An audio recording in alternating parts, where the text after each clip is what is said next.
Dear brothers and sisters, today we begin our 70 days. It's Septuagesima Sunday. We've completed Christmas time with Candlemas this past week, and now right away we're into this kind of pre-Lent time where we are beginning to prepare ourselves so that we will be able to enter into that holy season, those 40 days and 40 nights, and then we will be ready. We'll be ready to be with the Lord on Good Friday and on Easter Sunday.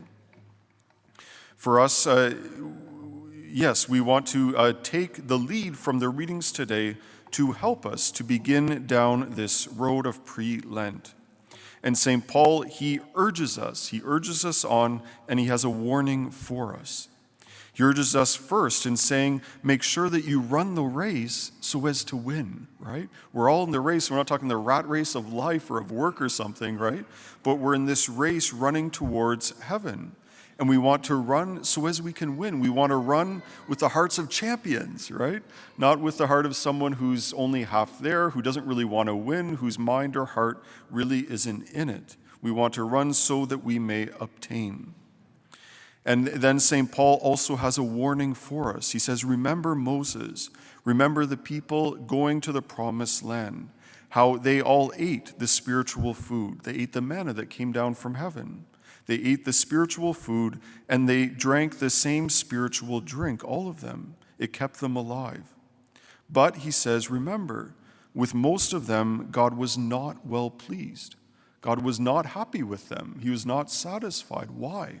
Because for many of them, they had lost to a degree that love for God, right? For many of them, God was not happy because they had lost their way to a degree. For us, it can be the case too, right? That we kind of get comfortable, we get lazy, we just kind of get complacent, whatever it is, the routine of life, it can throw us off track a little bit from that loving, heartfelt desire for God. I want to share with you, you may have heard already or read online in some of the news sites, about the results of a recent study that was conducted throughout the world, namely in 36 largely Catholic countries, right? And since 1980, they were collecting data, and one of the results of this study was a percentage numbers for Sunday Mass attendance for each of these countries. And so they're able to see what percentage of Catholics who say that they're Catholic go to Mass at least every Sunday and maybe even more often during the week. And do you know which country was at the top, right? The country at the top was Nigeria, with 94% of Catholics, people who say that they're Catholic, going to Sunday Mass regularly. This, for me, it amazed me, right? That Nigeria is the highest one, 94%.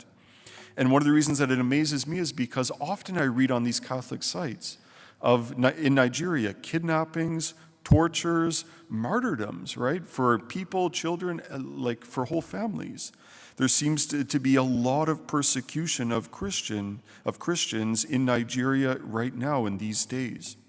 In 2021, the report says that 4,650 Christians were martyred for their faith in Nigeria. That's no small number, and this is today, right? This isn't over all of history. This was in 2021. There's lots of stuff going on there. We might expect that it's so harmful and dangerous that Christians, that Catholics would stay away from going to Mass, maybe even a little bit, right? But they're not. 94% says that they're still going. They know the treasure that they have in the Mass, the treasure that they have in their faith. And they will not give it up, right? They will not give it up. What an example for us. What about some other countries? So Kenya was next in line with 73%, Lebanon 69%. These were in the 50 percentage. There was the Philippines, Colombia, and Poland. And then some other ones. Italy was around 34%, Croatia about 27%, UK 25%, the USA 24%. You might wonder, where's Canada? Where are we at? Germany was 14%. And Canada's also 14%. And France was one of the lower ones at 8%. So what this means is in Canada, of those who say that they're Catholic, this isn't the whole population, this is just those who say that they are Catholic. About 14%, may not be 100% accurate, right, or right on, but something like that, about 14% only are attending Mass regularly.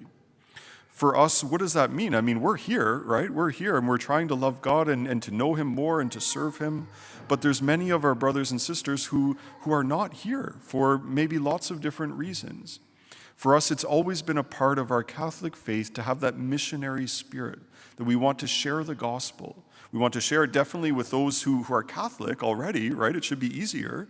Sometimes it's not, but it should be easier. But then also with others who are not Catholic and those who aren't even baptized, right?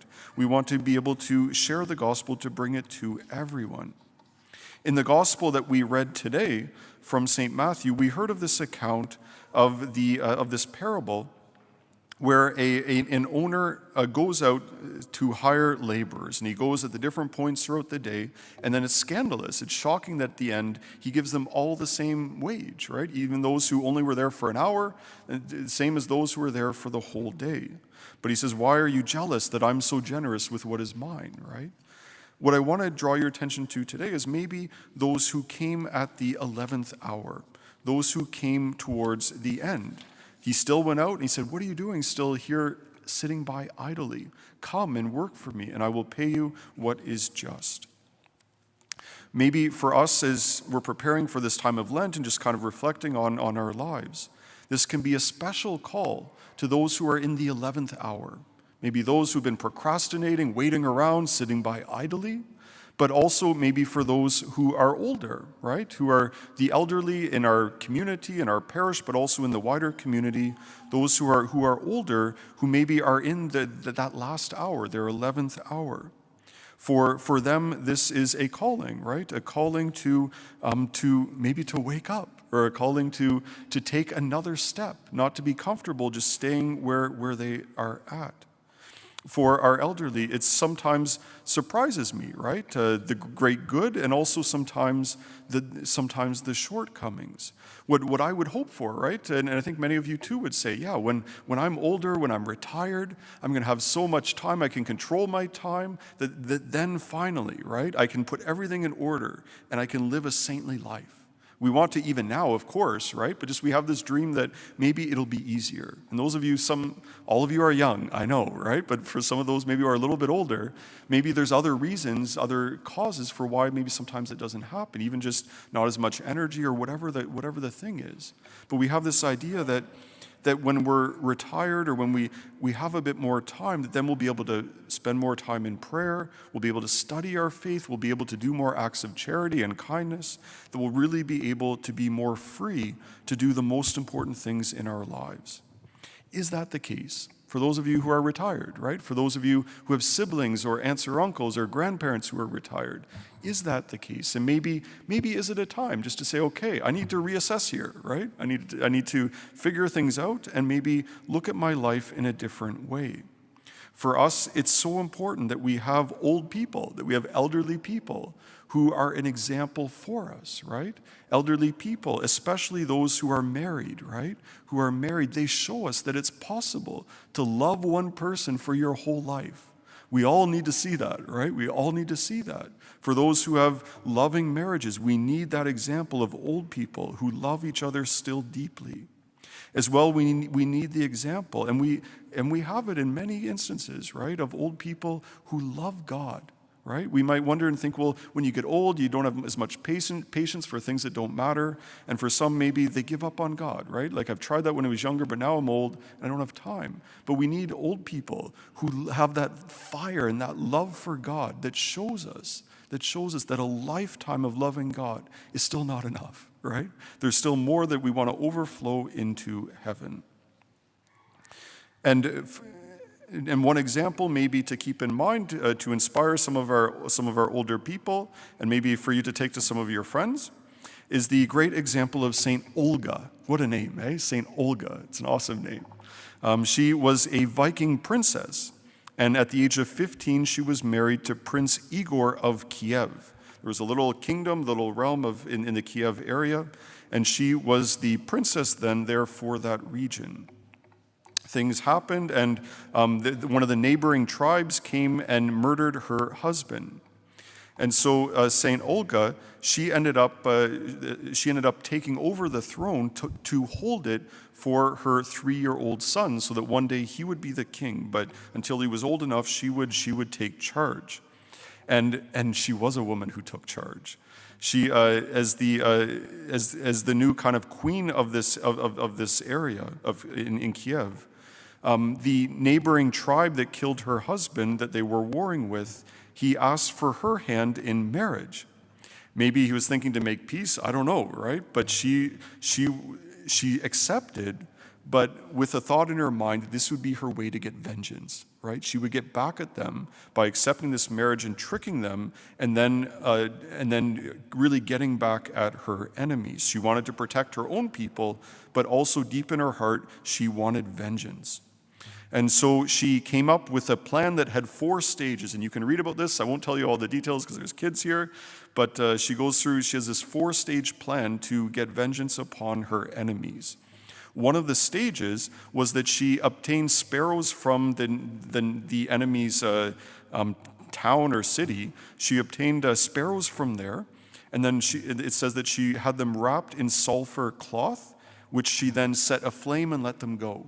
So the idea was, and this is what happened apparently, that those birds then flew back to their home and burned the whole village to the ground, right? It was terrible. For St. Olga, she had these ideas, these horrible ideas in her head, right?